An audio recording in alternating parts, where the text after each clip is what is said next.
জাগরণ, দেবব্রত সিংহ।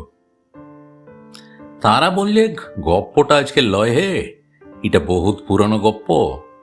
তেল চুকচকা বাঁশে বাঁদর উঠে আর নামে, যতবার চায় উঠতে ততবার যায় পড়ে। কি করে উঠবে, বাঁশটাতে যে আচ্ছা করে লগাড়ায় মাখাইছে কাঁচা সর্ষার তেল। কারা মাখাইছে, কেনে মাখাইছে, সে বুঝতে গেলে মাথা লাগবে কে, বহুত মাথা লাগবে। তিনি বললেন, না না, তা না। ব্যাপারটা কি জানেন, ব্যাপারটা হলো ধারাবাহিকতার অভাব, অন্য আর কিছু না। ধারাবাহিকতার অভাবে বহু স্বাক্ষর ফের নিরক্ষর। তখন একজনা ধান কাদামাখা মানুষ মাথা খাড়া করে উঠে দাঁড়াই বললে, আমি বিজয় রুইদাস। মিটিংয়ে মিছিলে গেলে পার্টিবাবুরা বলে কমরেড বিজয় রুইদাস। আর পুরন্দপুর মোড়ে শিশিরতলার গাছের তলায় জুতা সেলাই করলে বলে বিজামুশি। মাপ করবেন লেতাবাবু, গপ্পটা যে কি সেটা তাহলে খুললে বলি। তখন মনসা থানের শান বাঁধানো নিমতলায় আমাদের মুনিশ কামিনদের পাড়ায় সাক্ষরতা সেন্টার। পার্টিবাবুরা বললে, তোদিকে নবস্বাক্ষর করব। মিছা নাই বলবো, কথাটা শুনে ফুর্তি লাগছিল খুব।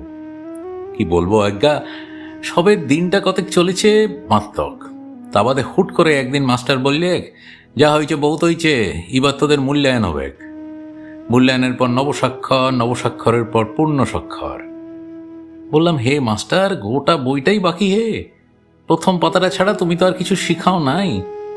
মাস্টার বললে, যা শিখেছিস বহুত শিখেছিস। তা বাদে আর কি, নিরক্ষররা স্বাক্ষর হোক বা না হোক, পোস্টারে, ফেস্টুনে, পতাকায়, স্লোগানে গোটা জেলা পূর্ণ স্বাক্ষর।